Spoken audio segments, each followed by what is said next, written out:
Let's begin. Hello and welcome, everyone. Thank you for joining us for this press conference regarding the Justice for Oromo Refugees in Yemen campaign. My name is Angatu Yusuf. I will be moderating this conference alongside my co-moderator, Dr. Nabil Al-Bukhairi. This press conference has been organized to address the incidents and the developments of the massacre that Oromo and other African refugees were subjected to by the de facto authorities in the Yemeni capital, Sana'a, through their act of burning hundreds of refugees in the Immigration, Passports and Naturalization Authority migrant holding facility, which led to several hundred dead and wounded. Our organizers today are a group of Yemeni and Oromo human rights organizations who aim to shed light on the details of this crime, which the local authorities, with the complicity of organizations working in Sana'a, are trying to cover up by portraying the fire as an accident instead of the result of firing incendiary bombs into the detention center housing the refugees. We will hand over to the speakers at this conference to share details from the ground about the reality of what took place, to describe the context for the refugees, to inform us of the latest developments around the incident, and to outline what steps should be taken to put more pressure on the international community to investigate this crime and redress the victims. On our agenda, we have a series of statements from representatives of various Oromo and Yemeni organizations. We have 7 speakers who will provide their statements in either English or Arabic. Statements given in Arabic will also be summarily translated to English. We aim to finish talks at 1:20 p.m. EST, after which there will be a brief Q&A. Please submit your questions in the chat. Questions are welcome in either English or Arabic. And I'll now hand over to my co-moderator, Dr. Nabil Al-Bukhairi, to give an introduction in Arabic and begin the giving of statements. Thank you. شكرا نجاتو. صباح الخير أو مساء الخير حسب توقيت كل وتوقيته. نحن هنا في هذا المؤتمر الصحفي الذي تداعت له عدد من المنظمات الحقوقية الناشطة في مجال حقوق الإنسان اليمنية والأثيوبية للوقوف على آخر تداعيات المحرقة التي حصلت للاجئين الأفارقة في صنعاء في سجن الجوازات هذا الشهر. وسنضعكم من خلال هذا المؤتمر الصحفي الهام حول آخر التطورات التي لدى الناشطين الحقوقيين في كل من منظمة سام وأيضا المركز الوطني للرصد ومنظمات الحقوقية أثيوبية جميعها مشاركة أو بعضها مشارك في هذا المؤتمر الصحفي ليطلعون على أهم ما يعني جاء في التطورات الأخيرة وخاصة ما يتعلق بردة الفعل من قبل المنظمات الدولية وخاصة اليوم في ضوء تطور جديد في هذا السياق وهو تصريح المبعوث الأممي في اليمن أو إحاطته في مجلس الأمن بخصوص ضرورة أن تكون هناك بعثة حقوقية أو لجنة تقصي الحقائق فيما يتعلق بمحرقة سجن الجوازات في صنعاء الذي تعرض له اللاجئون الأفارقة والذي راح ضحيته بحسب بعض المعلومات التي وصلتنا أنه أكثر من 450 يعني ضحايا هذا الحريق بين قتيل وجريح جراء هذا الحريق الذي تم بفعل فاعل بحسب كثير من المصادر الحقوقية في الداخل والخارج. وبالتالي ننطلق في هذا المؤتمر لنضعكم بالصورة من خلال مشاركة عدد من الناشطين وفي مقدمتهم الأستاذ توفيق الحميدي مسؤول منظمة سام للحقوق والحريات الذي سيضعنا في الصورة من خلال كلمته. فليتفضل الأستاذ توفيق. الإخوة والأخوات جميعا في هذه الفعالية الفضائية الإلكترونية التي خصصت لمناصرة ضحايا محرقة المهاجرين الأفارقة وذو الأغلبية من الجنسية الأثيوبية من العرقية الأورومية على وجه التحديد. بداية باسم منظمة سام، تحالف رصد، ومنتدى أورومو العالمي، وكافة المنظمات والنشطاء في هذه الفعالية سواء كانوا في أوروبا أو كانوا في كندا أو كانوا في أمريكا أو في جيبوتي أو في كل مكان من أنحاء العالم. بداية نعلن تضامننا الكامل مع الضحايا وأهاليهم.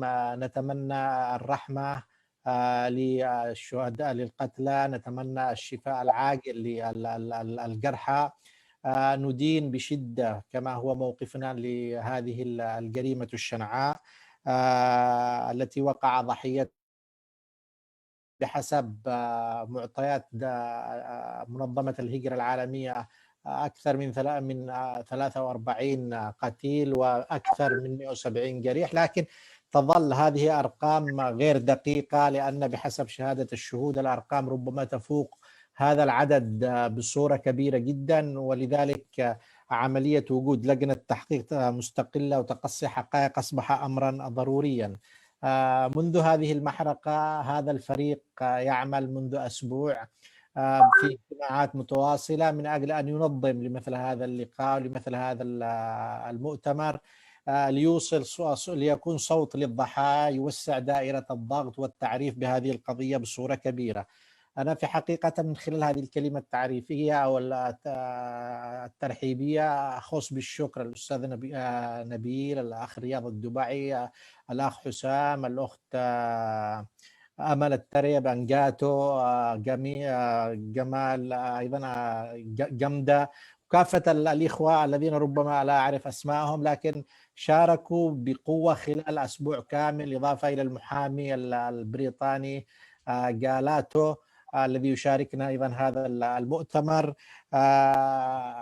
كانت ردود الأفعال السلبية والغير مسؤولة خاصة من قبل جماعة الحوثي مع هذه المحرقة هي التي دفعتنا لمثل هذا التداعي. أنا في حقيقة الأمر في النهاية أتقدم بالشكر للفريق الذي ذكر، وأتقدم بالشكر لكل من حضر هذه الفعالية، ونتمنى أن تستمعوا لكافة الضيوف في هذا الفعالية، وشكرا لكم مرة أخرى وخالص امتناني لكم. شكرا أخ توفيق، شكرا على هذه المقدمة المختصرة. So I will be translating Mr. Tawfiq's word. He was basically saying, brothers and sisters and all attendees, I welcome you all on behalf of Sam for Rights and Liberties, that's his organization, and Oromia Global Forum. These are the main sponsors of this press conference, and all the co-sponsoring Oromo and Yemeni organizations, activists in Europe, Canada, the US, Djibouti, Yemen, and beyond. In solidarity first with the victims of the March 7th massacre and the intentional fire during which hundreds of African migrants were subjected to a fire an incendiary bomb, as Ngatu mentioned, in a detention facility belonging to the Immigration and Passport Authority run by the Houthis in the capital, Sana'a. We pay our deepest condolences to the families and the victims and pray for a full and speedy recovery for all the survivors. I would like to thank the team who brought this conference together: Amal, Jamda, Jamal, Nabil, Abu Kairi, Riyadh, Arafat, Angatu, and the rest of this incredible team. And I apologize if we missed any names. We lived with them, the Oromo refugees and the other migrants, and a terrifying event to which the Houthis, also known as Ansarullah, reacted with irresponsibility and indifference, in addition to the apparent impotence on the part of the United Nations institutions, which prompted us to think of a common framework for advocacy, exposing the truth and expanding it more in the future to be more effective. Thanks again and best wishes.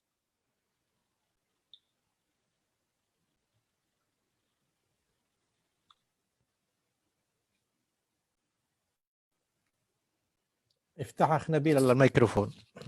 شكرا حسام. ننتقل للأخت انجاتو لتقديم الضيف الآخر الأستاذ الدكتور جمال تقريبا. انجاتو.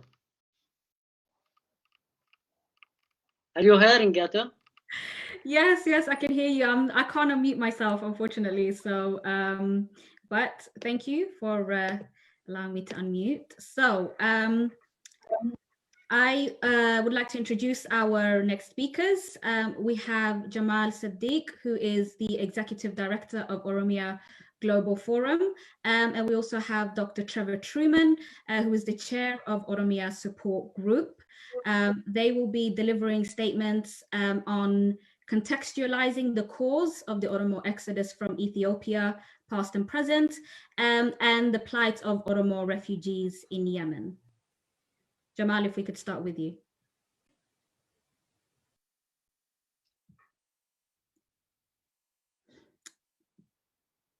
And if you could unmute Jamal, please. Yeah, thank you so much. I am unmuted now. And I would like to share my screen also a little bit for my presentation so that it will be easy for people to follow me. So allow me that. Can you send a request to share screen? Yeah, disabled it says. Okay, oh, that's going to 1 second.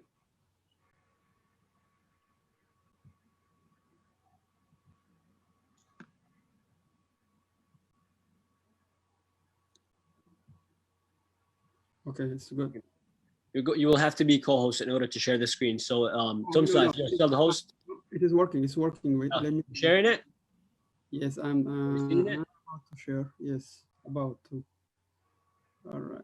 So this one will be the one. All right. Visible, right? All right. Thank you so much. And I thank everybody for joining this press conference today. And I would like to thank also the coordinators, especially the young people who have been working very much for the success of this conference today, Hussam, Amal, Angatu, and also would like to thank Obo Gamada for connecting all of us. He was, I think, the initiator of all this communication. And I would like to thank our brothers from Yemen for showing the sympathy and empathy for the deceased Oromo refugees. Those who are burned up. And we feel very much sad about the incident. And I will give you just a context of why this is happening to Oromos outside of their country and what's going on in Oromia. Why are they fleeing their land? So I give you just a brief history of Oromo and Oromia. So maybe you can see it from the screen over here. The Oromo are the largest nation in the Horn of Africa, in Ethiopia, and they are the second largest in Africa at all, next to Hausa in Nigeria. The population side of the Oromo is between 45 to 50 million estimated. It is not correctly really counted. The Ethiopian government does never care about the Oromo. They make about estimately 40% of the Ethiopian population. They speak the language called Afan Oromo, and it is spoken in multiples of countries in the Horn of Africa, in Somalia, in Kenya, in Eritrea, and many other neighboring countries. The Oromos are following three religions, Wakefata, which is a traditional religion of the Oromo people, and they are Muslims and also Christians. They had their own system of government, which is called the Gada system, and with checks and balances for the equality of women, which is called an institution called Sinke. The Oromia is the largest region in Ethiopia, and it is endowed with natural resources.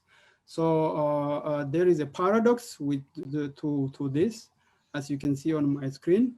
The paradox is with its number being very big in size in Ethiopia, the population being the first in the Horn of Africa and probably second in the whole of Africa. The Oromos are suffering for a very long time. This started around during the scramble for Africa. So the then emperor of the Abyssinia has cooperated with the colonizers of Africa, and they get armed. So, and they colonized the Oromo and the rest of the people. So the main reason for the Oromo people suffering is historically, it is recorded that Emperor Menelik of Abyssinia has collaborated with the colonizers of the scramble for Africa and obtained firearms, military advice, and finances. Ethiopia has been a dependent colonial state since then. The Ethiopian budget, 53% of the budget is coming from the West. So the country is completely dependent on what the donors are trying to do. So ever since Oromos have been trying to regain their freedom and the human dignity through national self-determination, they have not been able to make it so.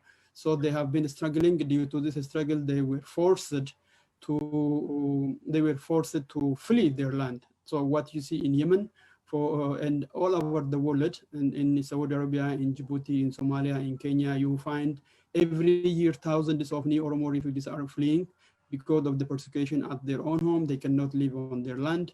They don't have the right to speak their own language. They don't have the right to learn in their own language. So people are trying to demand their rightful places in their own home. So Finfinne or Addis Ababa is in the heart of Oromia.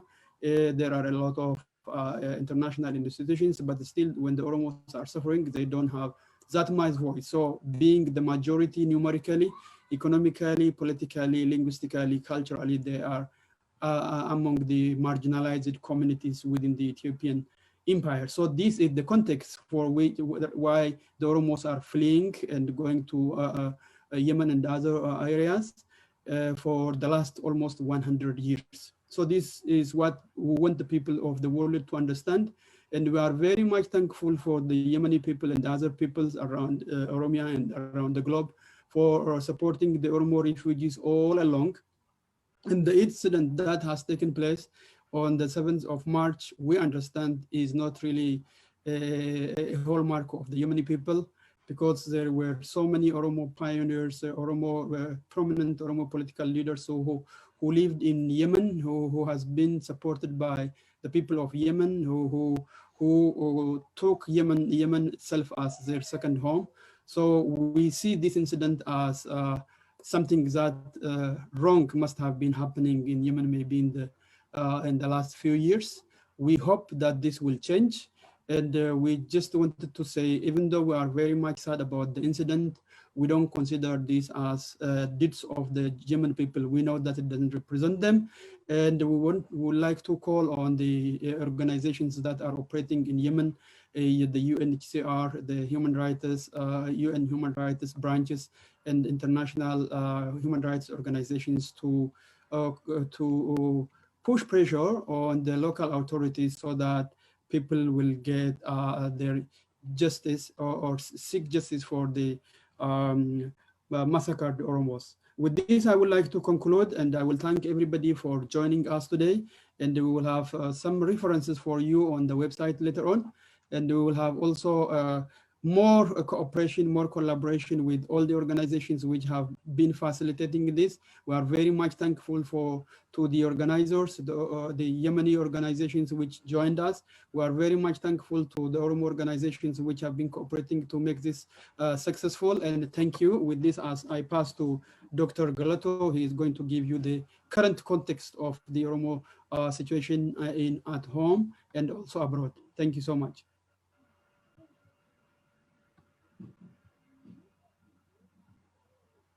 Dr. Trevor, can you hear us? Yes, I can. Can you hear me? Yes, we can. You're up. Excellent, excellent. Well, I will not spend too much time thanking the sponsors because I realize time is so precious on this and at this event. My name is, but thank you very much all to say. My name is Trevor Truman. I'm chair of the Oromia Support Group. I speak on behalf of the organization in the UK and Australia and other component organizations of the Oromia Human Rights Group, which are OMRO in Germany, Human Rights League for the Horn of Africa in Toronto, and Finfinne, Addis Ababa, and Advocacy for Oromia in Australia. We are hugely grateful to the brave people of Yemen, who, despite civil war, famine, destitution, host hundreds of thousands of Oromo, Somali, and other refugees. We salute you, and we salute the human rights defenders who stand for truth among the chaos. Oba Jamal has given us a general introduction, and we'll take it from the end of the EPRDF era, which began to decline in 2016 because of the mounting pressure from Oromo youth demonstrators. The growth of the movement Kero Kare in secondary schools, colleges, and universities became hugely influential. It was very well coordinated and organized, and in every situation peaceful. At the same time, Oromo media were growing from strength to strength, and the sacrifices of those demonstrating students With up to 5,000 were killed on the streets or in house-to-house searches later. Those sacrifices caused the TPLF to lose power within the EPRDF, and they retreated back to Tigray. And this was especially when we were combined with Amhara students who started to join us in the demonstrations.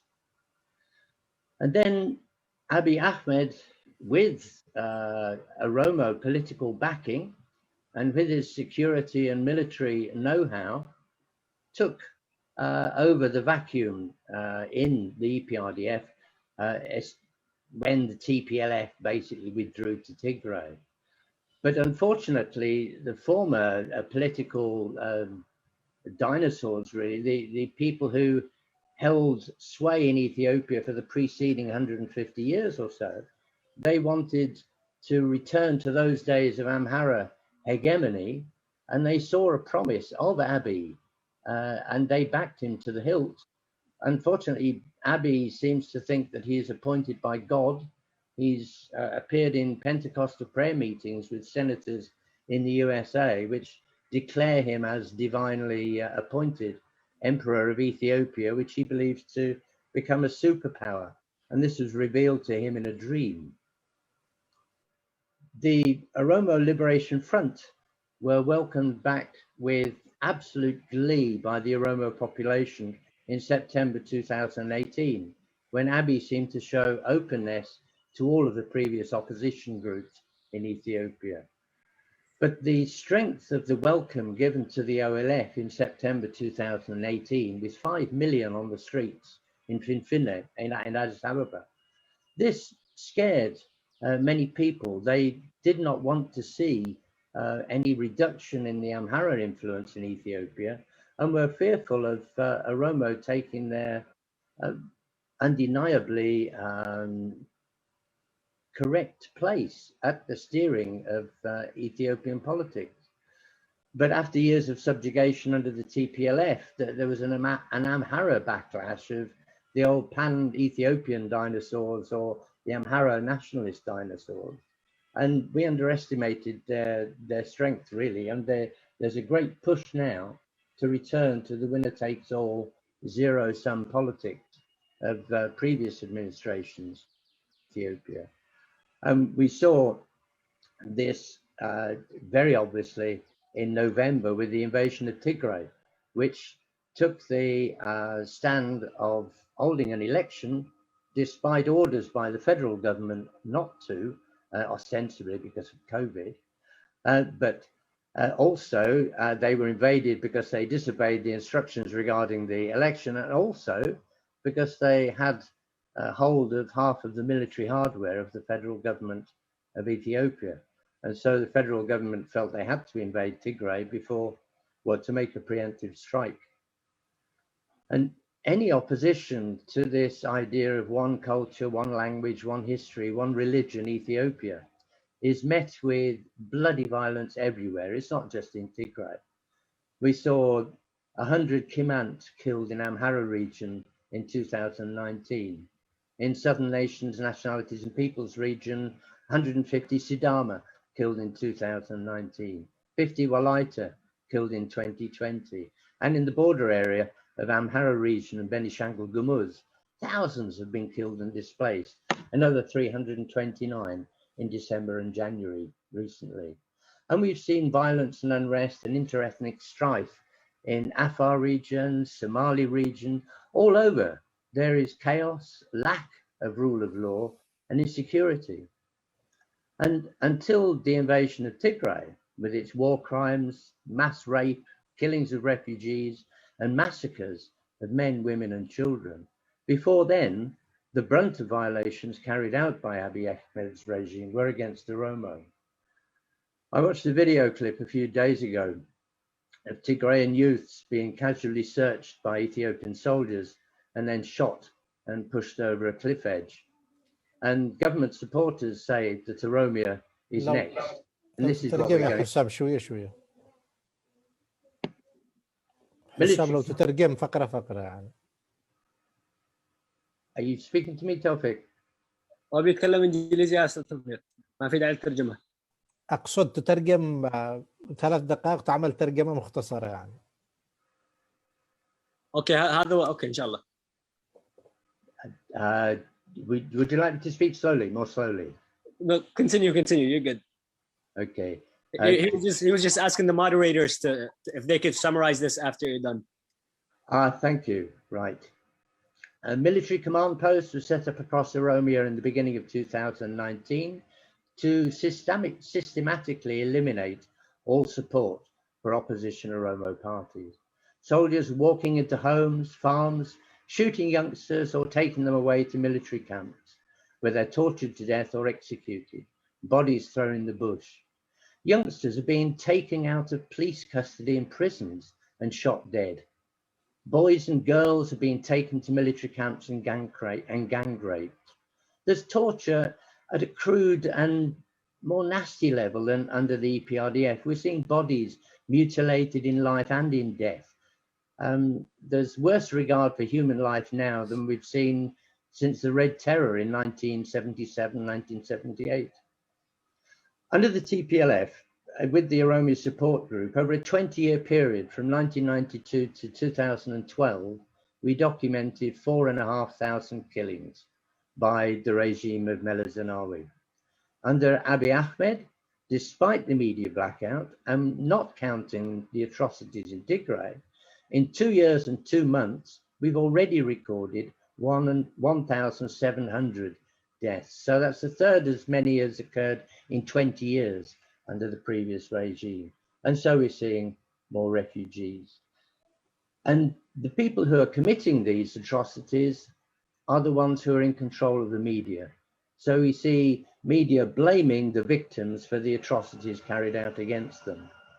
The Oromo icon, Hachalu Hundessa, was killed in at the end of June in last year, and the OLF and Oromo Federalist Congress were blamed for that killing.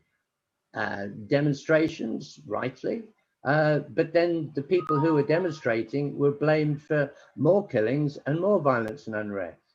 Even worse, the government killed Amhara settlers in Wolaga in order to vilify the Oromo Liberation Army. It's a volatile and unstable situation. There is civil war already and genocide looms on the horizon. There is hate speech from Amhara groups especially, accusing all the others in Ethiopia of hate speech against them. The only solution is to put human rights at the absolute top of everybody's agenda, politicians' agenda, above popularity, above wealth, influence, and politics.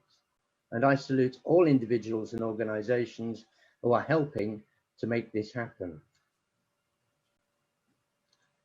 In Yemen, hundreds of thousands of Oromo refugees have been present before and during all of the above. Before the war, there were 250,000 recognized Somali refugees in addition.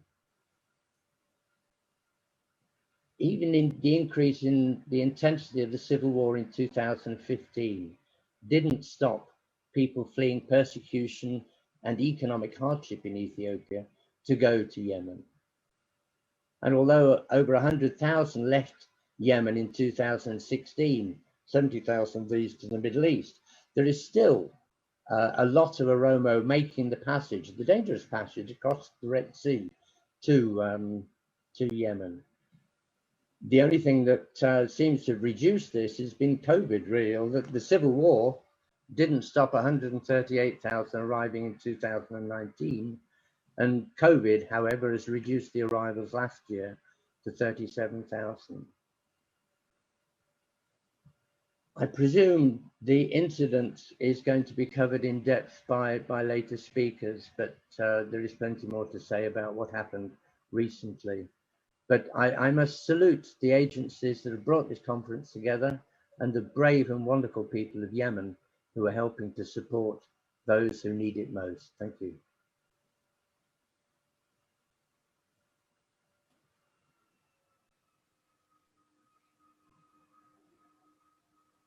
Thank you, Dr. Trevor. We're going to bring it back to our moderators if they could summarize and move on to the next speaker. Arafat will be joining us shortly. She just finished doing an interview with some Arab news channel. He'll be joining us shortly.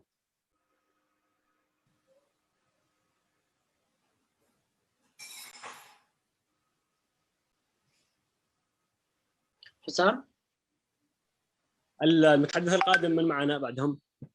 المتحدث القادم هو الأخ رياض الدبعي، المدير التنفيذي لتحالف رصد، سيدعنا في صورة مسؤولية سلطة الأمر الواقع الحوثية والمنظمات الدولية في صنعاء حول توثيق هذه الانتهاكات ومسؤوليتهم القانونية والأخلاقية تجاه هذه الجريمة.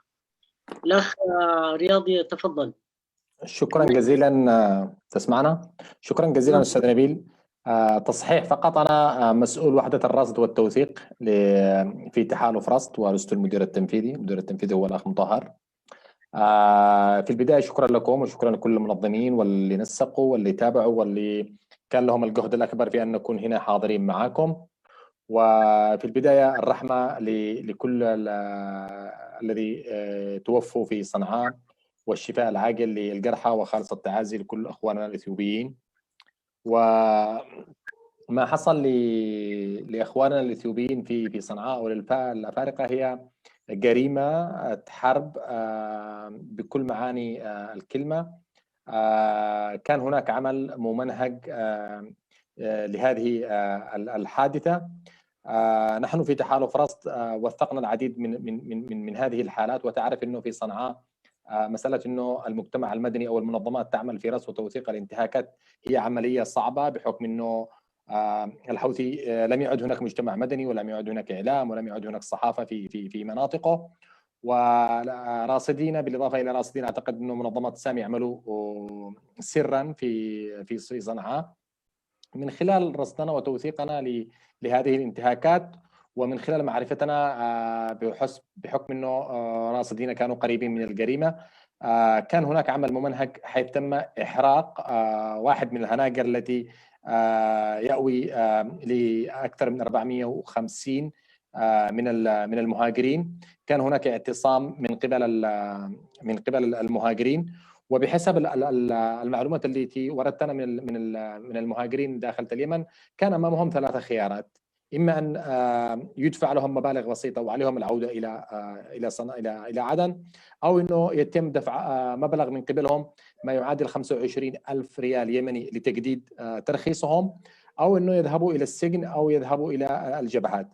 هذه المعلومات وهذه البيانات ايضا أنا استمعت إليها من خلال أحد الزملاء أيضا الصحفيين الذي موجودين خارج اليمن، الذي اتصل بأحد القيادات الحوثية، وكان هناك اتصال لمدة 1.5 ساعة، وهذا التسجيل مسجل، وعندنا نحن استعداد أن يقدم هذا الصحفي كشهادة في أي لجنة تحقيق قادمة، في أي لقاءات قادمة.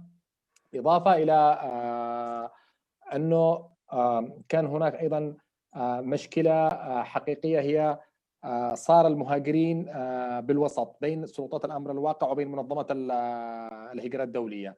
منظمة الهجرة الدولية كانت هي أيضا على علم بأن هناك أكثر من 3,000 ولا مهاجر موجود داخل هذه الهناجر، وما زال حتى اللحظة وأنا أتكلم معكم هناك أكثر من 2,100 واحد 2,001 شخص ما زالوا محتجزين.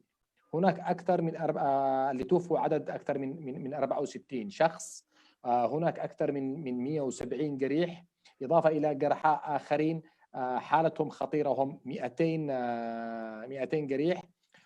الحوثيين منعوا كثير من المنظمات من الوصول من تقديم المساعدات والعون لهؤلاء الأشخاص. حصلنا أيضا على فواتير قدمت لمنظمة منظمة الهجرة الدولية. الحوثيين يطالبوها بدفع هذه المستحقات للمستشفيات. أيضا حصلنا على رصد وتوثيق من قبل راصدين بأنه العديد من الأخوة المهاجرين الذين خرجوا من المستشفيات تم إيداعهم إلى السجن مرة أخرى. ما زال الوضع سيء بالنسبة إلى للمهاجرين داخل مناطق سيطرة الحوثيين.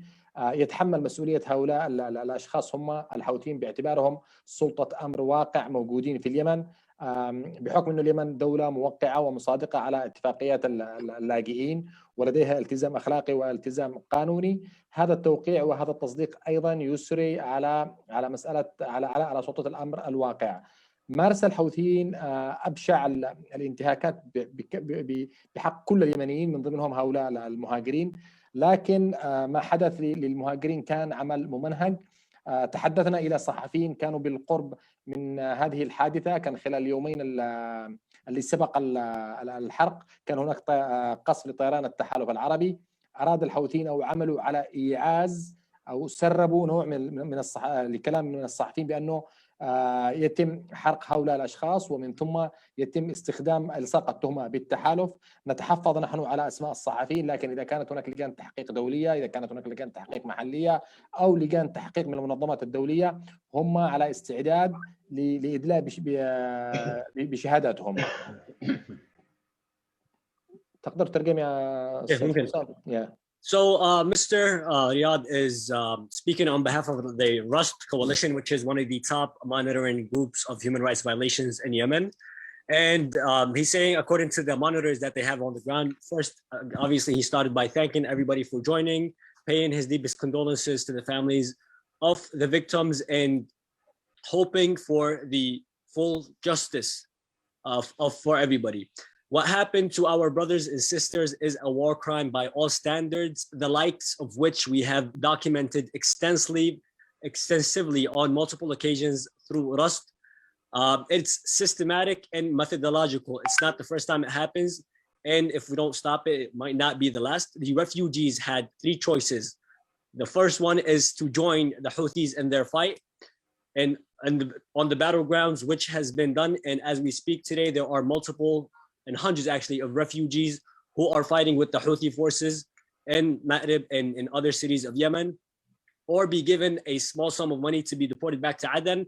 Or the third option was for the refugees to pay 25,000 riyals to have their status renewed. Obviously, an amount of money that the majority of them did not have.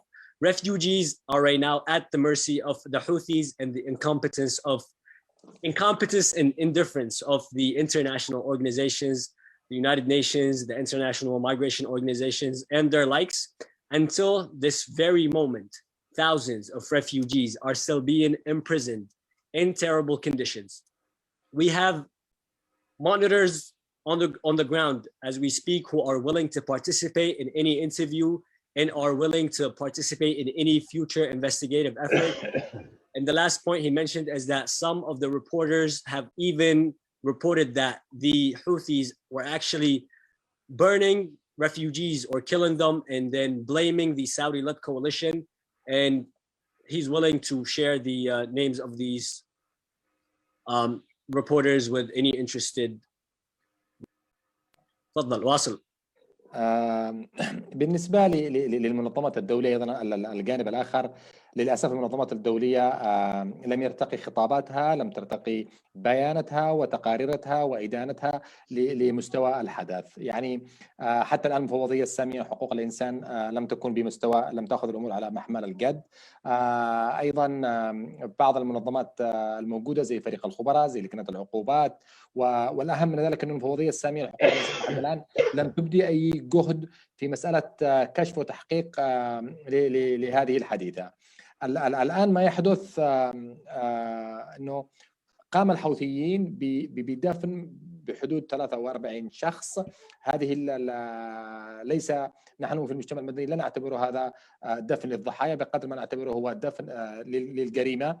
نعرف الكثير بأنه لا أحد في صنعاء يستطيع أنه يعمل مظاهرات. الحوثي لا يسمح بحرية التجمع السلمي ولا بحرية التظاهر السلمي، وبالتالي هو يمارس كل هذه القتل الممنهج في ظل الصمت الدولي لا أحد يستطيع إيقافه. الآن هناك الكثير من المهاجرين ما زالوا داخل السجون، وعلى سبيل ذلك هناك أكثر من سجين أو مئات السجناء داخل الحديدة. ما هو دور منظمة الهجرة الدولية؟ لماذا لم يتم عمل حل لهؤلاء الأشخاص قبل أن تطالهم أيضا الكارثة؟ هم أيضا معرضين مثل أخوانهم اللي موجودين في صنعاء. تفضل حسام. حسام موت أنت الميكروفون حقك. He's saying that the statements that have been given out and decreed by the international organizations, the United Nations and the International Organization of Migrations have not been proportional to the magnitude of the atrocity, and that the numbers that the majority of them have reported, which is 43 victims and the mention of them being buried, is not, the burial of the 43 victims was not to honor the victims, but in fact to bury the atrocity and move on.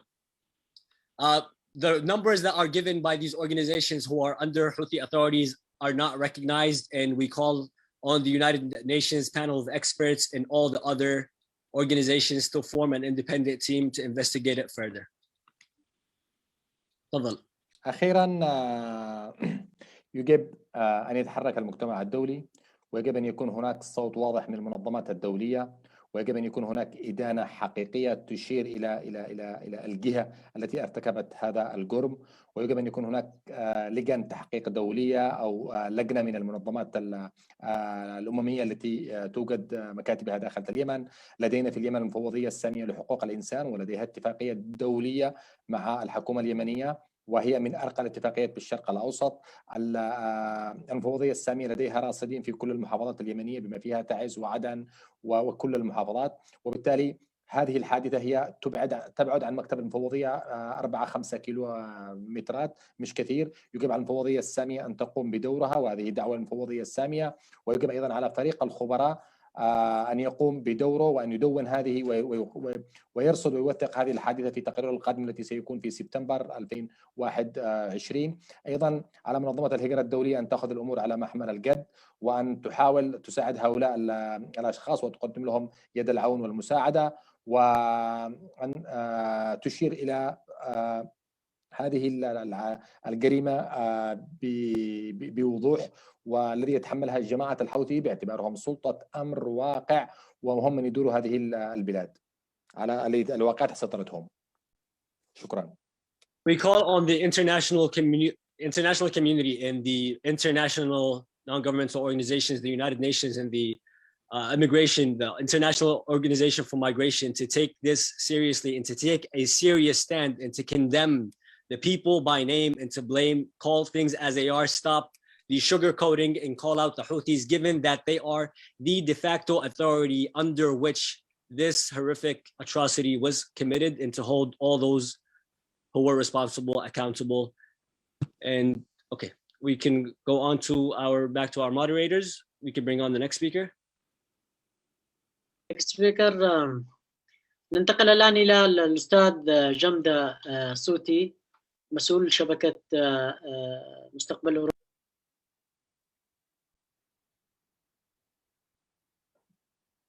الصوت يا نبيل، صوتك.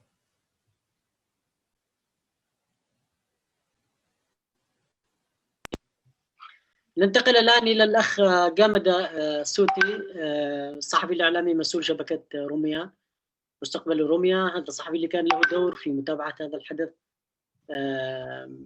منذ البداية،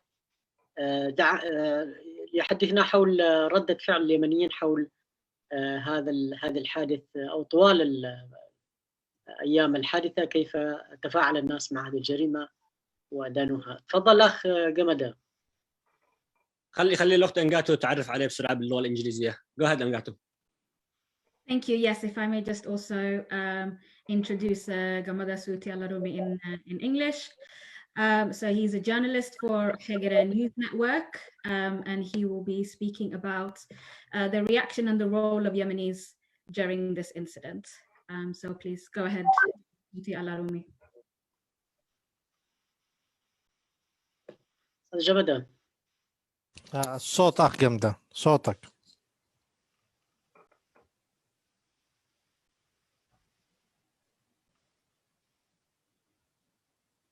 لسه ما سامعينك أستاذ جمدة.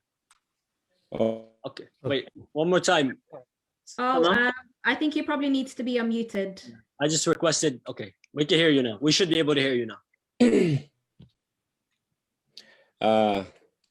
أشكركم بدء على هذا المؤتمر الرائع بين الحقوقيين اليمنيين والأوروميين. كما تعلمون أن الكارثة وقعت في الجمهورية اليمنية يوم 7 مارس سنة 2021. وأول ما سمعنا لهذه الكارثة سارعنا وسارع بالاتصال بنا الأستاذ نبيل البخاري. أريد أن أشكره الشكر الجميل، هو الذي تعاون معنا لإبلاغ صوتنا للقنوات الفضائية الواجدة في العالم. وبعدها أستاذ توفيق والأستاذ حسام، أغلب الإعلاميين اليمنيين الذين لا أستطيع حصر أسمائهم تعاونوا معنا تعاونا بناء ومشرفا يشرف الاسم الشعب اليمني، وأريد أن أشكرهم باسمي وباسم الشعب الأورومو العظيم.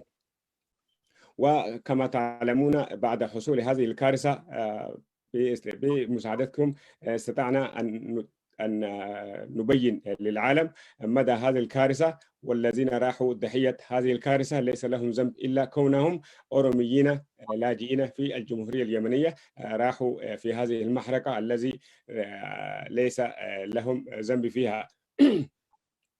وفي هذه الساعة السفير اليمني في أثيوبيا الأستاذ يحيى الأرياني اتصل بنا هاتفيا وقدم تعازيه للشعب الأورومو الإثيوبي، ووزارة الداخلية اليمنية ووزارة الخارجية كذلك أصدروا بيانا يشجبون فيه هذه الكارثة التي لا تمثل الشعب العربي اليمني. وكذلك وزارة الأوقاف اليمنية أصدرت بيانا وعممت على جميع مساجدها في الجمهورية اليمنية بأن يقيموا صلاة الغائب، وهذا الذي أثلج صدورنا كشعب الذي تعرض لفاجعة كبرى التي نعتبرها هولوكوست في هذا القرن 21 التي لم نسمع لها مثيلا في هذا العالم. وكما أشكر أستاذ حسام وأستاذ الأنسة والأستاذ الأنسة أمل التريبي، وكذلك أستاذ جمال غنمو، وكذلك أستاذ هنغاتو والدكتور ترومان وأبا أورجي وغيرهم الذين لا يسعني المجال لذكر أسمائهم لإنجاح هذا المؤتمر العظيم الرائع الذي أود أن نتواصل لعقد مثل هذا المؤتمر مستقبلا لنبين مدى الترابط الأخوي بين الشعبين، الشعب اليمني والشعب الأورومو في القرن الإفريقي. وأشكركم شكرا الجزيل، ولا يسعني إلا أن أشكركم الشكر الجميل باسم إعلامي الشعب الأورومو، وشكرا جزيلا. شكرا أستاذ هنغاتو، وشكرا آنسة أمل وأستاذ حسام وجمال والدكتور ترومان وغيرهم. لا شكرا على واجب أستاذ جمدة، وشكرا لكم. So Mr. Jamda was actually one of the first to break the news to the international media, and he is just, I would like to express my gratitude to the Yemeni community for their honorable reaction and for reaching out to the Oromo community to pay their condolences and to call for the formation of a coalition to bring global awareness and solidarity for the cause. We also appreciate the stance of the Yemeni legitimate government represented by their ambassador in Ethiopia and all the other ministers who reached out to us and paid their condolences and issued statements condemning the acts that do not represent Yemen as a country or Yemen as a people, and those who are responsible, the de facto Houthi authorities in Sana'a. We also appreciate all the organizers, and he mentioned everybody by name. We're Mr. Jamal, Angatu, Tawfiq, Nabil al-Bukairi, and all the other organizers, and we call on you to stay with us and get involved in this coalition to keep raising awareness and bringing justice to the victims. I believe next, we're bringing it back to the moderators. They should be more aware of this. الآن ننتقل إلى المتحدث التالي، وهي الأستاذة عرفات جبريل. والأستاذة عرفات هي محامية وناشطة حقوقية وصحفية أيضا في شبكة مستقبل أوروميا، وهي كانت للأمانة كانت أول من وضعتنا في صورة الحادثة. أنا أول من تواصلت بها، وكانت هي خيط الوصل بين كثير من الناشطين الآن على كل مستويات اليمنية والأثيوبية والدولية. فتتفضل أستاذ عرفات لإلقاء مداخلتها. If I may just quickly introduce Arafat in English as well. So Arafat is a lawyer, human rights activist and journalist for Hagera News Network. And she will be giving us on the ground sources and source statements and witness accounts. So please go ahead, Arafat.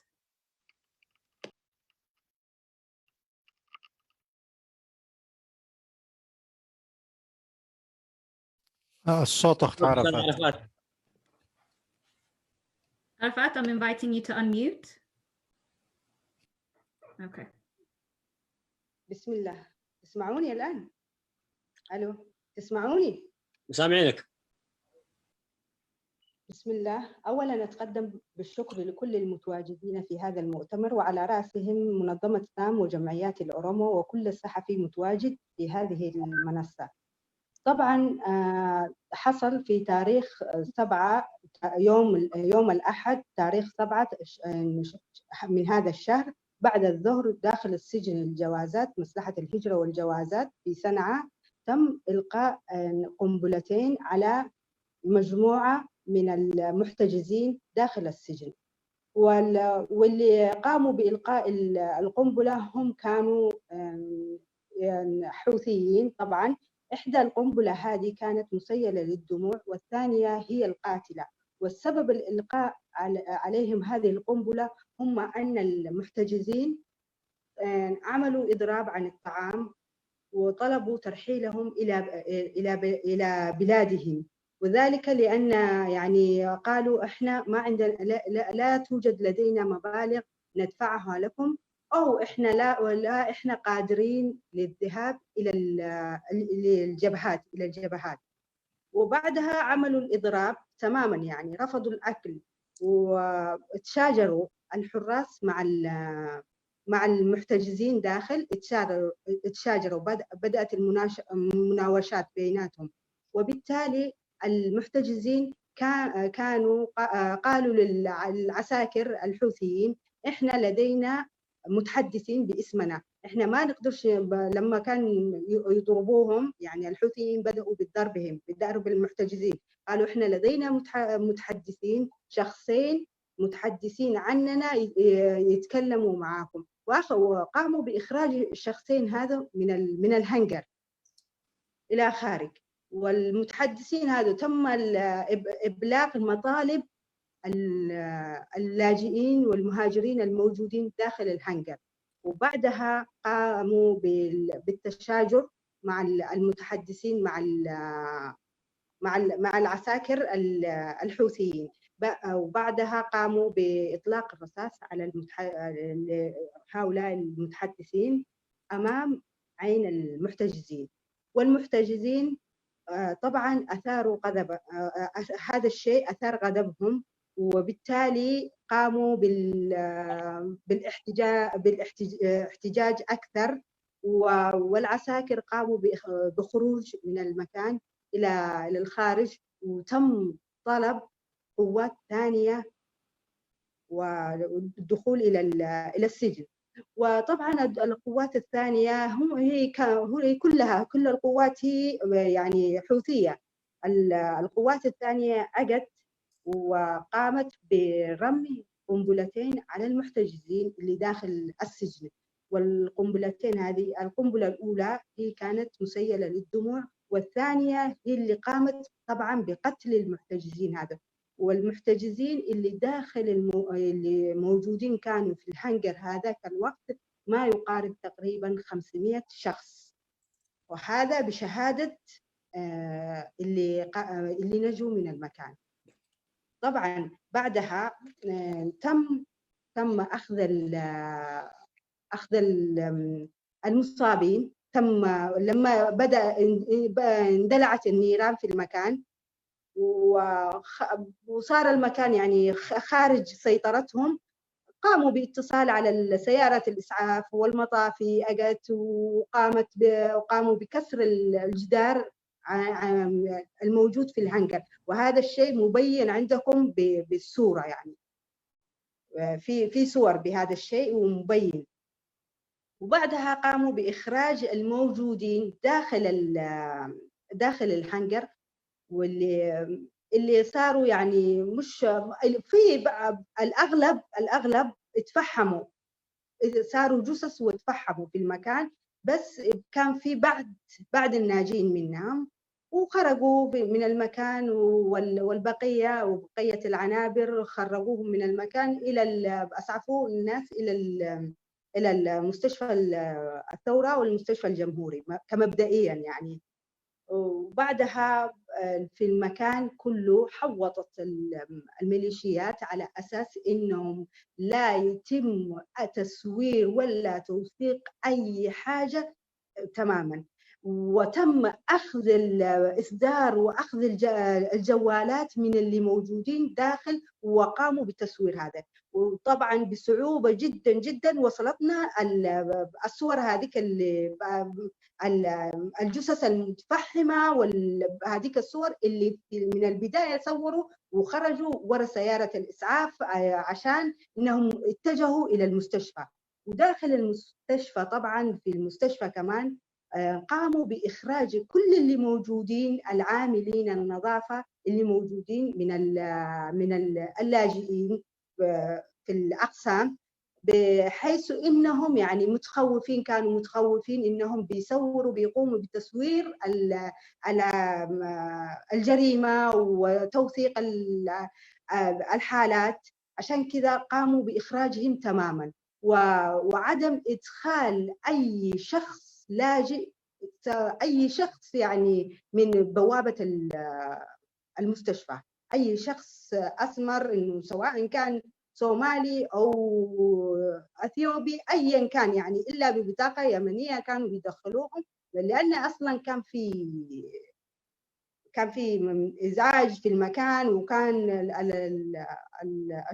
الجماعة طبعا اللاجئين كلهم يعني اتجهوا للمستشفيات عشان يشوفوا من هم الجرحى ومن اللي ماتوا في المكان. طبعا الآن احنا المشكلة هي المتواجدين في نفس المكان، المحروقين كانوا، الصور اللي المتفحمة هذه أين صارت وكيف تم دفنها ما حد عارف لا من المنظمات ولا من اللاجئين ولا من أي حد، يعني كيف تم دفن هذه الصور. أما الأعداد اللي هم جالسين يقولوا إن 43 شخص اللي توفوا، هذه الأعداد اللي تم إسعافها داخل المستشفى وفيما بعد توفت، والأعداد ما زالت تتزايد يوميا يعني، بدليل إنه كان في يوم السبت تم دفن 30 جثة. في شخص شاهد عيان شاف الواقعة، طبعا أخذوا عليه جواله وهددوه، قالوا إنه إذا اتكلمت أنت في هذا الموضوع بتصير لك هذا الموضوع موضوع كارثة، يعني لا تتكلم ولا تبلغ حد. ألو سمعني؟ نعم استمري. معك. أيوة. طبعا بعدها داخل المستشفى لما تم إسعاف الجرحى إلى المستشفى الجمهوري ومستشفى الثورة، تم اللي جروحهم طفيفة تم إخراجهم فعلا من داخل المستشفى وإعطائهم 100,000 يمني، 100,000 يمني إعطاء لكل واحد منهم، على أساس إنهم يدعوا ويقولوا هذه اللي حصل كان من قبل قصف، يعني كان في قصف، والقصف احنا مش عارفين، اكيد السعوديه هي اللي قصفتنا بسبب هذا الشيء حصل لنا اللي حصل. اما انه الحوثي ما ارتكب، كانه هو ما ارتكبش حاجه يعني. وبعدها انه في بقى هذا الشباب طبعا تم تهديدهم وسافروا وخرجوا من داخل المستشفى إلى عدن، في بعدهم ساروا عدن، في بعدهم ساروا رداع، في بعدهم لا حد عارف عنهم إلى أين اتجهوا. وفي نفس اليوم، في نفس الليلة، نفس اليوم الحادثة في الليلة، طبعا تم تم أخذ شاحنتين من داخل السجن المركزي لفين تم ترحيلهم، ما حد داري عنهم للآن. إلى فين تم إلقائهم، يعني إلى فين تم ترحيلهم، فين ودوهم، ما حد عارف للآن. والجدير في الموضوع إنه كان في نساء في الحجز قبل الحادثة، كان في 180 نساء، 180 امرأة، وطبعا 30 طفل داخل المكان. وتم أخذ 30 الامرأة، 180 الامرأة و30 الطفل إلى مكان ما حد يدري عنهم قبل الحادثة بيومين. وفي يوم الحادثة فعلا كان في امرأة مع طفلها الرضيع وقاصرة، وثانية قاصرة عمرها 15 سنة، وهم الآن متواجدات داخل صنعاء وخايفات يعني، وحالتهم الصحية والنفسية مدهورة فعلا من هول ما رأوا. واحدة ما تتحدث يعني، واحدة أصيبت بصدمة ما تنطقش. أيوة اللي هي القاصرة هذه أصيبت بالصدمة ما تتحدث. الثانية اللي عندها طفل الرضيع هي اللي اتجاوبت معانا حتى، أما الثانية هذه لا تتحدث نهائيا وخايفة وترتجف. وهذا هو اللي صار في داخل السجن الجوازات. وإحنا كلاجئين يعني نشكر فعلا الجهود الحكومة الشرعية، وكمان إحنا نطلب من المجتمع الدولي التدخل والمحاسبة الجناة بهذه الجريمة البشعة اللي ضد الإنسانية، وعلاج الجرحى المتواجدين. طبعا الجرحى المتواجدين داخل المستشفيات علاجهم مش لاقين علاج، هذاك العلاج يليق فيهم. وطبعا في صور، في ناس تفحمت وجوههم ومحتاجين لعشرات العمليات الجراحية. وكما احنا نطالب المفوضية السامية لشؤون اللاجئين عمل حل جذري للاجئين المتواجدين داخل اليمن، بسبب انه حياتهم يعني بادت خطيرة جدا، وما حد قادر يعيش داخل اليمن بهذا الشكل يعني. ونطالب من منظمة الهجرة الدولية، حيث انها هي الوحيدة اللي تقدر تفيدنا بالأسماء والأعداد المتواجدين في يوم الحادثة في المكان، وهي ما زالت يعني للآن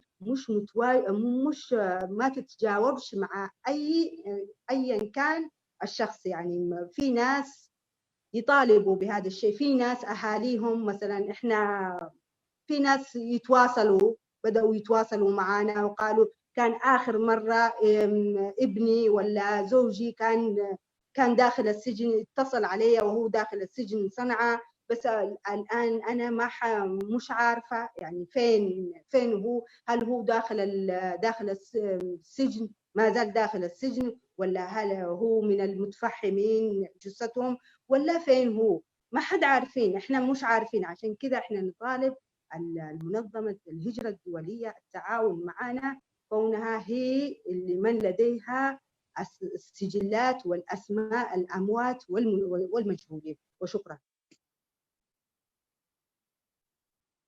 Thank you very much, Arafat. I will be translating the portion. It's very traumatizing. I'm going to try my best to not lose it. So she started by saying that on Sunday, the 3rd of March in the afternoon, inside the holding facility of the Immigration and Passports Authority in the Khawlan Street in Sana'a, the capital of Yemen, which is under the de facto rule of the Houthis, also known as Ansar Allah, after 2 incendiary bombs were thrown into a crowd who were protesting after having been on a hunger strike for days. The Houthis were demanding that these refugees pay 70,000 riyals. And so the refugees were asking to be deported back to their countries. After an altercation between the refugees and the security guards, the refugees brought forth 2 people to negotiate with the security forces on their behalf, and the security forces proceeded to kill those 2 negotiators in front of the crowd, which obviously made them angry and they became uncontrollable. So the Houthis called for backup from outside.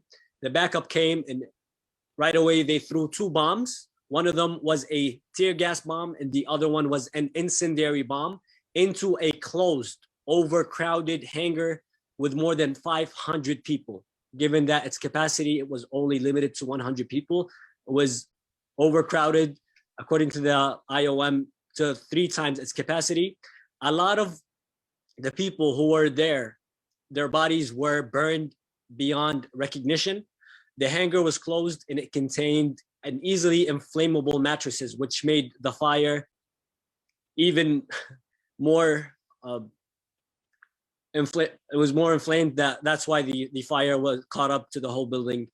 After the team of makeshift fighters arrived at the scene, they broke the wall and they started transporting the immolation victims to public hospitals. The phones of the survivors were confiscated and they were threatened to not say a word. Houthi militias instantly surrounded the facility where the atrocity was committed, and they were given, like, groups of Houthi militias were scattered at the hospitals to guard them. And as more precautionary measures, they even kicked out the janitors of the hospitals who were also refugees to prevent any leaks from happening. Hundreds of refugees, again, were burned beyond recognition and obviously died at the scene. And the figure that we see, 43, in all these international organizations, the United Nations and the International Migration for Migration, are the number of those who were transported to the hospitals and died at the hospitals. These numbers do not include the numbers of the people who died at the scene, and the number 43 keeps increasing by the day. According to eyewitness news accounts, 30 corpses were buried on Saturday. The phones of everyone were confiscated and they were threatened that they will be taken behind the sun with their families, which is basically, it's a direct death threat. On the day of the atrocity at midnight, 2 trailers of refugees were transferred to an unknown place. Those who did not die at the scene were transported to the hospital and they were given a 100,000 riyals hush money, and they obviously were placed on a registry and they were made to sign a pledge to not only keep silent, but to claim and to say to anybody that asked them about it that the facility was hit by a Saudi airstrike. Some of the survivors have escaped to Aden, some of them out in Rada', and the others escaped to other places out of fear and trauma. Inside the facility, there were more than 180 women and 30 children who were luckily transferred outside of the facility 2 days before the atrocity, with the exception of 2 women and a baby. One of them was the mother of a baby, and the other, it was a 15-year-old girl who was in the facility during the burning. Till this very day, they are in Sana'a, and the mother is extremely traumatized. The 15-year-old girl has lost her ability to speak. She's been having panic attacks, and she's obviously in a terrible condition, and she is in dire need of immediate care. She ended by saying, "We thank the Yemeni community for their stance, and we appreciate and we would like to express our gratitude to the legitimate government and their statements. We call on the international community to provide immediate care for the victims who are in Sana'a today, as the hospitals do not have the ability to provide the necessary care, either physical or mental. And we call on the International Organization for Migration to find an immediate solution for Oromo and all the refugees in Yemen. We also demand that the international community, the International Organization for Migration, immediately release the names of the victims who were burned and the names of the victims who are still alive in hospitals." Back to our moderators. شكرا حسام. ننتقل إلى هنجاتو تدير بقية الجلسة. Thank you, Nabil, and thank you, Arafat Jibril, for that heartbreaking recounting of what happened. Thank you, Hassan, for the translation. Our next speaker is Abba Urji, a member of the Oromo Canadian community, who will be providing a reaction and also solidarity from the international Oromo community. Abba Urji, please go ahead. I will invite you to unmute.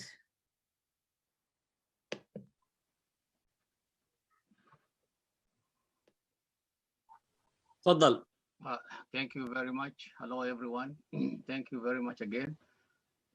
First of all, I would like to thank SAM for Rights and Liberties and the Oromia Global Forum for organizing this press conference. Also, my deepest gratitude goes to our Yemeni brothers and sisters for showing sympathy for the atrocities committed against the Oromo refugees in Sana'a. Members of the Oromo communities in Canada are shocked and devastated by the news they heard from Sana'a, Yemen on Sunday, March 7, 2001. According to the news, about 450 refugees lost their lives and more than 1,500 injured while they were in detention under the Houthi authorities. These refugees and thousands more have been rounded up from the streets without any reason. UNHCR, the organization that's supposed to protect them, has neither protected them from being arrested nor freed them from jail. After the incident, the number of dead and injured were reduced by as much as 8 and 170 without any investigation. On the 12th of March, 43 bodies were displayed and buried by the Houthis, the number very far from truth. Twisting the facts to minimize the death toll added an insult to injury. There are more than 20,000 Oromo refugees in Yemen. Many have been there for years and have formed families. In a country immersed in internal and external war, the fate of these refugees is in limbo. The tragedy is having a devastating psychological impact, not only on the adults, but also on their children. Since March 8, 2011, thousands of refugees are demonstrating outside the office of the UNHCR in Sana'a, demanding a thorough investigation of the massacre and bringing those responsible to justice. We, the Oromo Canadian communities, also call on the UNHCR and the IMO to give urgent attention to the tragedy, to immediately address their demands and facilitate third country resettlement for all the refugees. Thank you very much. Thank you, Abba Urji, for sharing that with us. And I will now hand over to Jamal Sadiq again, the Executive Director of Oromia Global Forum, to provide us with the list of demands from the organizers of this conference, and to provide a closing statement. Jamal, please go ahead. Thank you so much, Angatu, and the rest of you. And I'm going to read the statement, the joint statement by all of us in this room, especially the organizing human rights organizations from Yemen and Oromo. Joint statement by Oromo and Yemen human rights organizations and civic institutions. The subject is demanding justice for the massacred Oromo refugees in Yemen. Date, March 16, 2021. We, the undersigned Oromo and Yemen human rights organizations and civic institutions, have held a joint press conference on March 16, 2021. The purpose of the conference is to exchange information and raise awareness about the atrocities committed against the Oromo and other refugees in Yemen, Sana'a. We, the participants of the conference, have learned that historically very positive relationship exists between the Oromo nation and the people of Yemen. As the result, many pioneers, prominent leaders of the Oromo and Oromo martyrs, such as Elemok Elto, have found safety and protection among the people of Yemen and lived in Yemen as their second home. While thanking the people of Yemen for their long-held friendship and hospitality, we, the participants of this press conference, unanimously express our outrage and utmost sorrow in condemning in strongest term possible the inhuman act of the burning of Oromo refugees alive in Yemen, Sana'a, in a detention center that is controlled by the Houthi militia. The horrifying massacre has taken place on Sunday, March 7th, 2021. According to the IOM, at least 41 Oromo refugees died at the scene. 170 were seriously injured and taken to the hospital in Sana'a. Later on, different reports from different local and international sources claim that over 400 Oromo refugees were massacred and over 500 were severely wounded. One immigrant survivor reported, "I had 6 bodies on top of me. Then I passed out, and then I don't wake up until I came in the hospital. I came back from the dead, and so far I feel like my whole body is dead from the condition I have been through."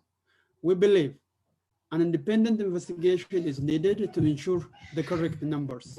Furthermore, while offering our condolences to the families of the victims, the relatives, and the Oromo nation at large, we call upon all local authorities in Yemen to immediately cease hostilities against Oromo and other refugees, release all Oromo and other refugees who are held in detention centers, provide them with the safety, the protection, and the humanitarian assistance they seek responsibly.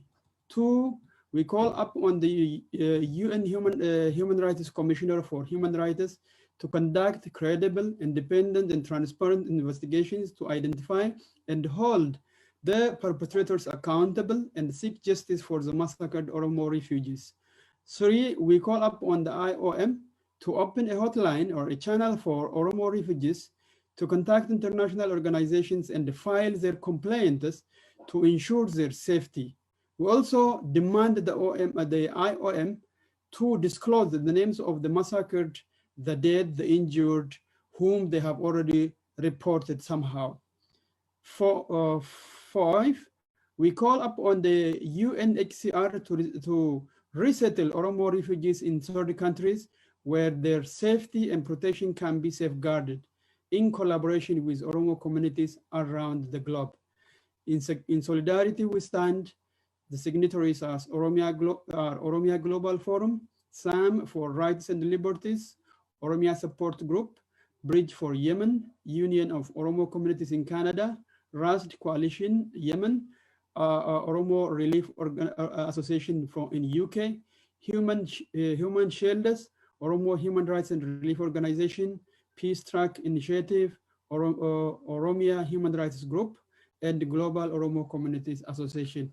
We thank everybody for taking your time and for showing your solidarity and sympathy to the Oromo nation at large. And we thank our Yemeni brothers who have coordinated this conference with us, and we will keep in touch, and we will have a very solid coalition that will stand for the right of the people all over the world. Again, we would like to underline that millions of Oromos are all over the world seeking your help, and we also pass the message to the international community at large to stand with the Oromo refugees who are in their countries, in many, many countries in the Horn of Africa, as well as other countries. Thank you so much.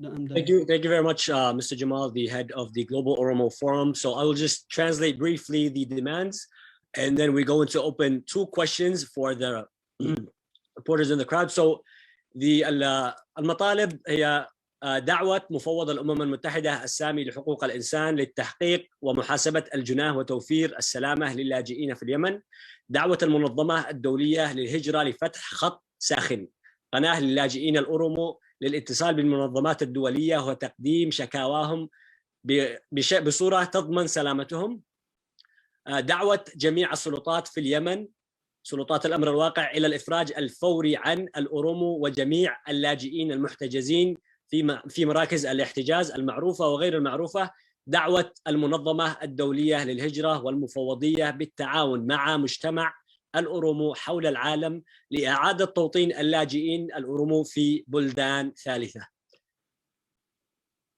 If we could open up the questions, we have one person raising their hands.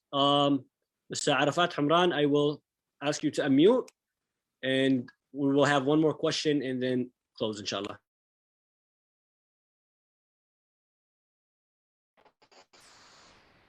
تفضل. السلام عليكم. طبعا يعني تشبيك جيد عمل هذه المؤتمر لحفظ حقوق الضحايا، وأيضا من أجل مناصرة أولئك الذين راحوا في هذه المحرقة. حقيقة لم يعد لدي وقت، فكنت أريد أن أتكلم سريعا لأنه عندي البطارية ستنتهي. ويعني خلاصة الموضوع، ما هي الخطوة القادمة التي ممكن أن نعملها من أجل أولئك الأثيوبيين؟ أعتقد أن هناك شيء مهم جدا يجب أن نقوله، أن لا بد من دخول المنظمات الأممية، هي المعنية بالتحقيق وأيضا المعنية بكثير من تفسير كثير من بما يدور حول هذه الجريمة.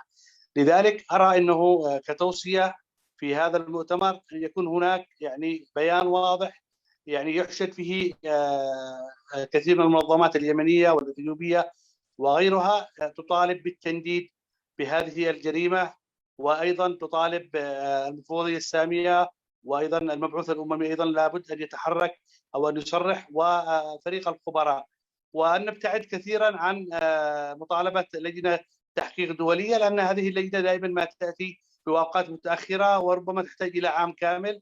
ويعني في لبنان وفي كثير من البلدان لم تعمل شيء إيجابي. أضيف إلى ذلك أن لدينا آليات كثيرة في اليمن وتتبع الأمم المتحدة. لذلك أنا أرى أنه يعني الخطوة القادمة أن نركز على قضية دخول المنظمات الأممية، يكون لديها دور واضح والضغط في هذا الطريق من أجل وصول فريق خبراء تحريك المفوضية السامية، أيضا المبعوث الأممي أن يخرج من صفته كونها وقعت في نطاق الجغرافي اليمن. وهذا يعني ما حبيت أن أشارك فيه، ويعني نظرا لضيق الوقت وأعتذر من الجميع، ورحم الله هؤلاء الشهداء وشفى الله الجرحى، والسلام عليكم ورحمة الله وبركاته. شكرا الأستاذ عرفات. This is Arafat Hamran, also with the Rust Coalition, the human rights monitoring group in Yemen. It was more of a statement, but to summarize, he was basically calling for the activation of the organizations that already exist on the ground in Yemen, and to expedite the process of forming an independent team of investigations to take place as soon as possible. The next question we have Arib. I will unmute you right now. I apologize if I mispronounce your name. And with that, we will be closed, inshallah, afterwards.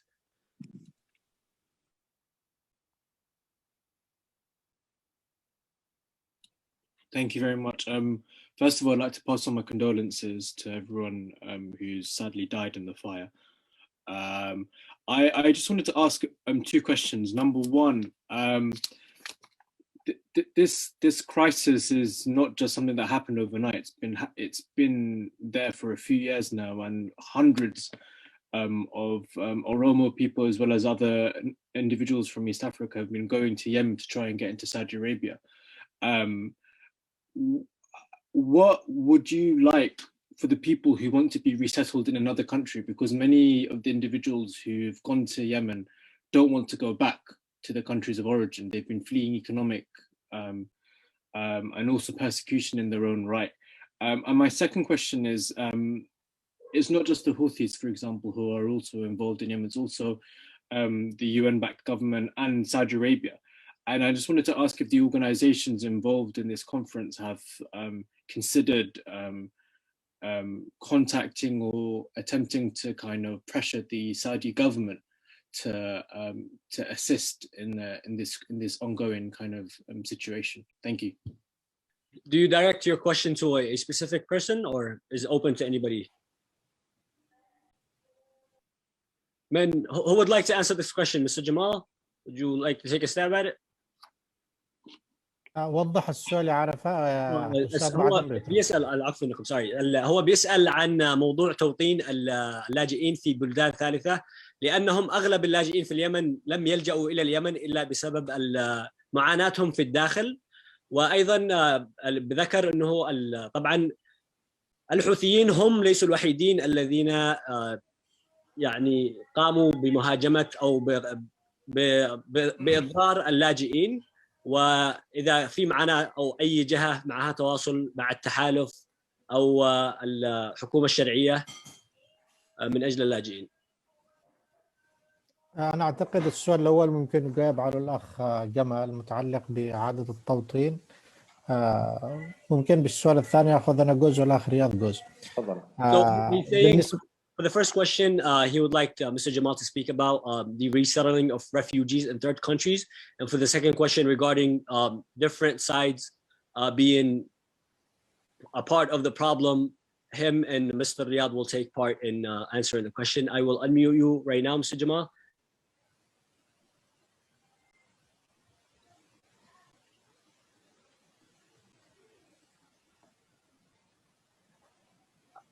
We still can't hear you. I'm requesting you to unmute.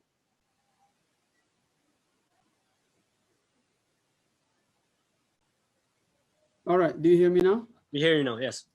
All right, thank you so much. Regarding the resettlement in different countries, the first problem is like people flee because they couldn't live in their own country. They couldn't live with their beloved ones, with their own families. You know, nobody would simply flee his own home and then die in fire like that is happening to Oromo. It's not only really like they are being burned in the detention centers, and there were also cases where they were drawn into seas all over when they were trying to cross also to Europe and many other countries. So returning home for them is unsafe. That's why they flee basically. So the resettlement programs are, I think, can be sponsored by many Oromo communities around the globe. I think Canada can be one of those potential communities that can play a huge role. And there can be also European countries where we need assistance from the local authorities as well as international bodies to work with the Oromo communities. And we offer, I mean, the Oromo communities are very much willing to work on this with the community, the international organizations. So the biggest problem is the world is not that much responsive as we wish. We wanted to have these refugees to be resettled anywhere where they of their choice. But you know, like the world works, when you are powerful, people listen to you. When you are not, you don't get that much attention. But we are going to work with all the organizations which were here and which are not here also to provide them with the possibility of being resettled somewhere outside of the countries which are suffering. The second part, I think the problem in Yemen and the surrounding area is beyond what Oromos can do. It simply goes back to the people who are living over there. And the Oromos, as you see, have good problem even in their own country. So that part can be responded to maybe by the people of Yemen and the surrounding peoples more than us. Thank you so much. Does that answer your question? No. Okay, so the second part of the question is Ustad Riyad, Ustad Tawfiq عن بالنسبة للسؤال الثاني يا توفيق.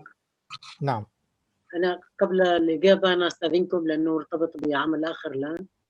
أتمنى عملا موفقا ونلتقي إن شاء الله. إن شاء الله. شكرا. So Mr. Nabil is leaving. He is a Yemeni researcher on Yemen and the relationship between Yemen and and the Horn of Africa. And thank you very much for your participation. We look forward to working with you as a part of this coalition, inshallah. تفضل أستاذ توفيق وأستاذ رياض. طبعا هذا المؤتمر هو ركز بدرجة أساسية على الجريمة المحرقة اللي حدثت في العاصمة صنعاء وهي تحت سيطرة جماعة الحوثي. لكن هذا لا يعني على أن الأطراف الأخرى لا ترتكب انتهاكات بحق اللاجئين. نحن قبل 4 أشهر أصدرنا تقرير مستقل سميناه رأس العارة طريق المهاجرين الإثيوبيين إلى الجحيم. تحدثنا عن انتهاكات مروعة. هنالك شبكة كبيرة من المهربين تستغل هؤلاء اللاجئين ممتدة من إثيوبيا إلى المناطق اليمنية وبالذات في رأس العارة. وهنالك انتهاكات تمارس في أقسام الشرطة سواء في عدن أو في لاحق. هنالك أيضا انتهاكات تمارس في الانتهاكات الأبرز في مناطق سيطرة الحوثي في رداع في صعدة، وفي شهادات موثقة سيصدر فيها تقرير. وأيضا قصة التحالف، أيضا هذه انتهاكات وثقتها منظمات كبيرة خاصة بعد دخولها من المملكة العربية السعودية. فالانتهاكات هي موجودة من كل الأطراف، لكن تظل الانتهاكات التي تمارسها جماعة الحوثي هي الأبرز والأعنف على هؤلاء اللاجئين. هنالك مهاجرين وصلوا إلى مأرب، أمس ربما شاهدنا احتفالية في مأرب بأن تم استقبالهم استقبال حسن وتوظيفهم في مثل هذه الأعمال. لكن هذا لا يمنع كما قال الزميل أنه في انتهاكات، لكن كما قلت لك الأبرز اليوم هي موجودة تحت سيطرة الحوثي. هنالك استغلال ممنهج من أجل يأخذون اللاجئين من كل مكان، من أجل يتصلوا بأهاليهم إلى إثيوبيا، من أجل أن يدفعوا مبلغ مالي قدره 1500 ريال سعودي أكثر أقل في هذا الخصوص. He is saying that this particular conference is dedicated to this specific atrocity, but it by no means that the other sides are not committing violations. The Saudi-led coalition in the government has committed its fair share of violations, and they're still ongoing. But if we are proportionally speaking, the Houthis have statistically committed the majority of the atrocities. He also mentioned that the organization of which he is the executive director, SAM for Rights and Liberties, produced a report last year called Ras al-Arra, the road to hell, which basically documents the road that in the way that Ethiopian migrants and others end up in Yemen and all the suffering that they endure. So Riyad, the second part of the question. اوكي انا حاب اضيف حاجه انه اولا نشوف في مساله اللاجئين ولجوءهم الى اليمن، هي العمليه ما كانتش تحصل قبل الانقلاب الحوثي مثل هذه الانتهاكات، لكن اليمن عموما بلد فقير ولا يستطيع ان يستقبل الكم الهائل من هؤلاء اللاجئين. صحيح اليمن موقع ومصادق على هذه الاتفاقيه، لكن اللاجئين كانوا انفسهم ايضا يعتبروا اليمن هي ترانزيت عبور، ومنها يتهربوا الى السعوديه ودول الخليج. هذا رقم واحد.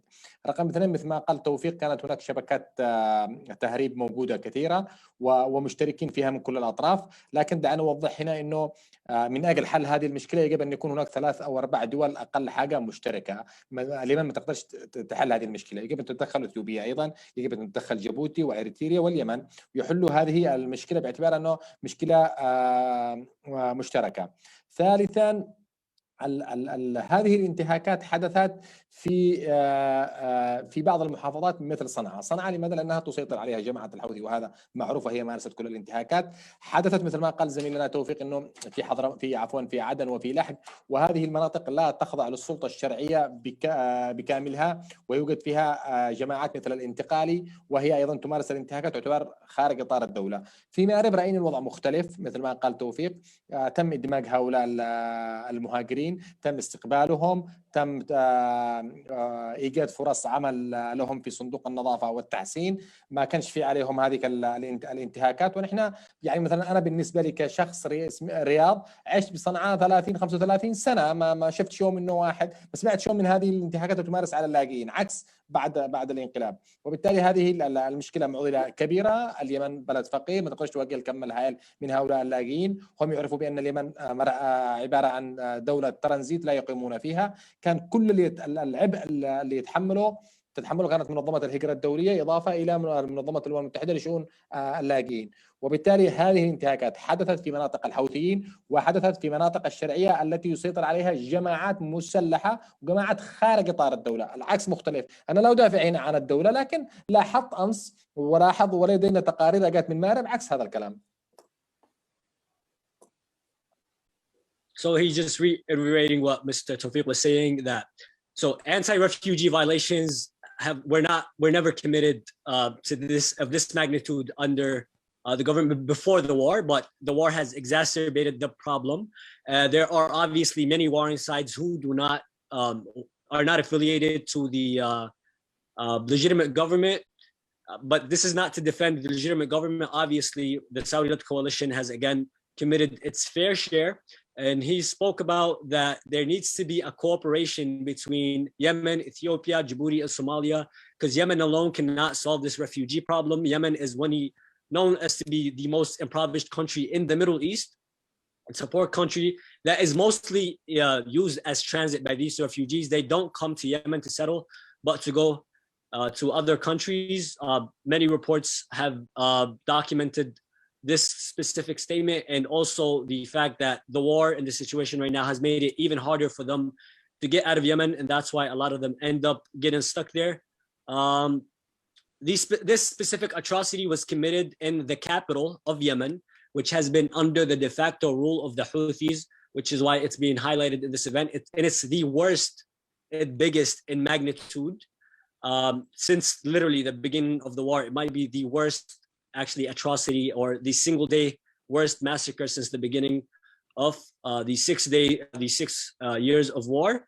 And he also mentioned how in Ma'rib, the refugees were welcomed and given job opportunities that they have been rejected of in other cities. And Ma'rib is known to be one of the few cities under the legitimate government. Thank you, Hussam. Thank you to our speakers for answering the questions. That concludes the Q&A section. And thank you to our speakers for giving their statements.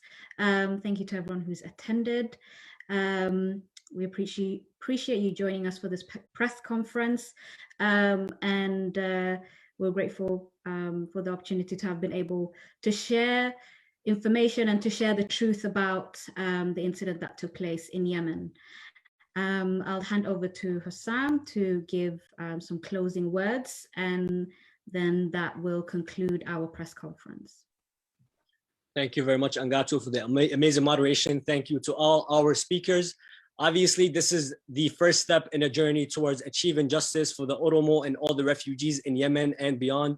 This is the beginning, and we're planting the seed of a coalition of Yemeni and Oromo and hopefully more international organizations that will keep fighting for the rights of refugees in Yemen and demand their immediate release. On behalf of Bridges for Yemen, I would like to thank all these organizations and everybody who attended. We will be more than happy to provide you with the contacts of all these organizations, all the reports that were mentioned throughout the interview. The Facebook Live is going to be up on Facebook. We will be sending a press release to all the media and all the press contacts that we have. And if you have any questions, contact us. And with that, we will be closing this live. Thank you very much. Assalamu alaikum. Thank you so much.